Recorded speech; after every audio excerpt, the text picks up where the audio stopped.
Hi, my name's Lucy Avis, and I am an inflammatory breast cancer survivor. It's a tiny subset of breast cancer. Fewer than 2 to 5% of women who have breast cancer actually have inflammatory breast cancer. And I was diagnosed in February 2017, 1 year after I became a LuLaRoe retailer. And we met through an online inflammatory breast cancer support group run by a woman who runs the IBC Network Foundation. And there are about 1,000 of us in there. We found each other, became friends that way because let's do a fundraiser. because we were like, let's do a LuLaRoe fundraiser. And we're like, oh, I sell LuLaRoe, you sell LuLaRoe, this is so fun. I found a clogged milk duct here, and she nursed it out, and a month later it came back, same spot. And she wasn't nursing as frequently then. You know, she was on the weaning path, so it was like once every other day at that point. And it didn't go away. And so I did everything you do for clogged milk duct, including antibiotics and seeing a doctor. And they gave me antibiotics. I said it should get better. And then it never got better. And so a couple months later, I got some more antibiotics and it never got better. And I finally went to a breast specialist and she said, you're going for a biopsy today, right now, and a mammogram and an ultrasound. And then life went just everything just stopped. It was shocking, it was horrifying, and I had never Googled anything to do with cancer. I had only Googled things to do with clogged milk ducts and babies weaning. And I don't know if it's a self-preservation mechanism that you don't want to Google something that might tell you you have cancer, but as soon as she said biopsy, I started Googling inflammatory breast cancer, and I had to stop because I lost it. In the 1970s, the prognosis rate for women with inflammatory breast cancer was 18-month survival. And having a 5.5-year-old and an almost 4-year-old at home, that was a horrifying thing to read. You know, I was alone when I actually found out, because I had just had a PET scan. My husband had to take all the kids away because I couldn't be around them for 3 hours. And so they left, and then my oncologist called me and told me I had cancer. She told you over the phone? Oh yeah. I was by myself. I was like, oh my God. I was in shock. I was like, what? All I thought about was my family, my kids. And I tried calling my husband, he wouldn't answer. So on Facebook Messenger, I have a group for my immediate family. I have 2 sisters, 2 brothers. They all live all over the place. I called. Every single one of them answered. It was a Wednesday. I was like, "What? How are you? Why are you not at work?" You're like, "I'm off on Wednesday." I'm like, "Oh my!" Every single one, all my siblings answered. My parents answered, and they could see the tears. And they're like, "What's wrong?" I said, "I have cancer," and you know, it was just so, I don't know. And then when my husband came home, you know, I gave them a big hug. I couldn't tell my kids right away. I told Brian, you know, my husband, Brian, come, I need to talk to you. It was very hard when I found out. Yeah. It's sort scary. of like getting hit by a supersonic train and you're on the front. And you're stuck on it and you don't know where it's going and you don't know if it's going to crash and you're injured because you're stuck on the front of it because it hit you, but you're just going and there's no freaking way to get off and you don't know if there's ever an off or if you want the off because is the off like the end. Then my kids are never going to know me as a healthy mom. They're always going to know me as the cancer mom. It's like that's something that I'm working towards slowly so that their memories of me are not as somebody like in a hospital bed. And they really were at a sweet age for me. They were old enough to wash their hands, they were out of diapers, and they didn't really understand death. So they didn't understand the seriousness of the situation. But I'd never left them overnight before. And now suddenly I have this cancer. Oh, and on top of it, because it's this rare thing, I was in a rural town in Maryland and nobody really knew what to do with it. They'd already misdiagnosed me. So I flew from Maryland to Boston for my treatment. I flew 20 weeks in a row, and then I flew every other week for another 1.5 years for treatment.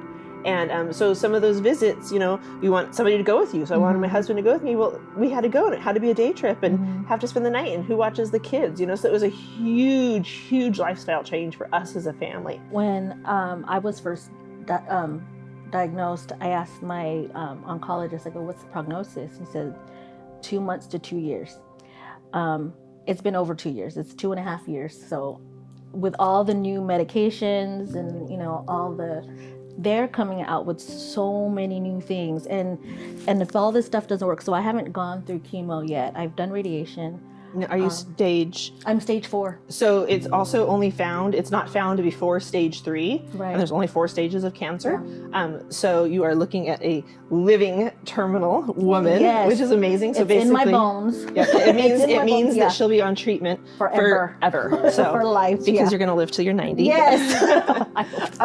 So We're and gonna find a cure. I was stage 3, so that meant it was localized to my breast and to the lymph nodes around it. So I had chemo, a lot of chemo, and then I had a mastectomy, which they took all the skin, they took everything off, and all the lymph nodes from under my arm, and then I had radiation. I actually had more chemo, lost my hair twice in the same year, which was fun. And then I had lots of radiation. But your treatment was a little bit different. Mine's different. Mine is if radiation, they're going to see if they can do radiation again because it's starting to grow again on my hips and my spine.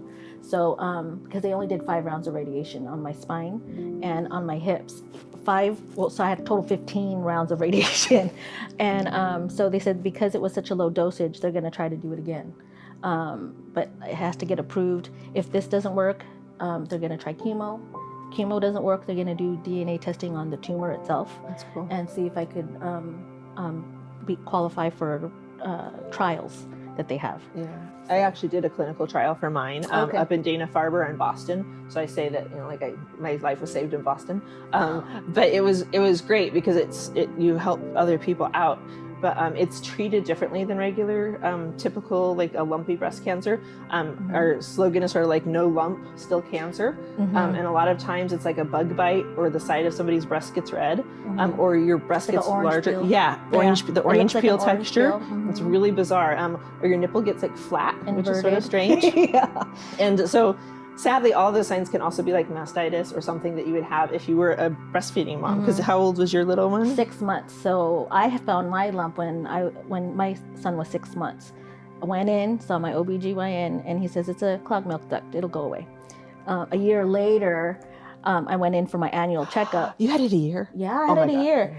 So a year later, I went in for my annual checkup, and it was a nurse practitioner. I said, I still have a lump here. And she sent me right away to get a mammogram, ultrasound, and they did a biopsy.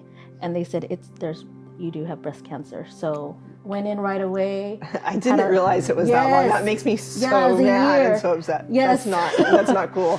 I saw my OBGYN, and my husband was with me. He says it wasn't a lump, or it wasn't a clogged milk duct, it was breast cancer. You know, tell him, hey, if someone comes to you saying, I have a clogged milk duct, have her get checked. Absolutely. His jaw dropped, and he was like, I am so sorry. He had no idea. They don't know. No. I saw 2 doctors who both gave me antibiotics, and they thought I had mastitis, and they had no clue. Yeah. And I self-referred to a breast specialist. That's how I found it. So, which is terrible. Just terrible. I know. So, but we fight for our kids. Yes, we fight for our kids. I have 3. Having kids is amazing, and it really keeps us. It keeps us going. And so, finding each other on an online support group was amazing, and then finding out we had LuLaRoe, and then we got to meet today. I know. So great. She's actually the one that got me here today. She's like, Jennifer, can you come do the interview with me? You only live 2 hours away. I was like, no, really? They're gonna let you do the photo shoot. I was like, yes, I'm there. I know. Super. So, that was it was totally amazing. So, it's a scary breast cancer. It we is. actually have a different ribbon than the typical pink little breast cancer ribbon. Ours is I did my nails in it, so it's hot pink and orange to signify the inflammatory, and then we actually have a black stripe that goes through it to show how fatal it is, because it's scary. So it's a club to join that you never want to join, but you meet amazing people in it, and you also have amazing loss through it. So I had a friend I met at breastcancer.org. We did the same clinical trial in Boston. She was diagnosed 4 weeks after I was, and she was gone in 18 months from the same thing, stage 3, exactly the same treatment and everything. So you never know. Yeah. So it's a gamble, but it's good to be here. Yes. So, and meet friends. Yes. I'm excited. So.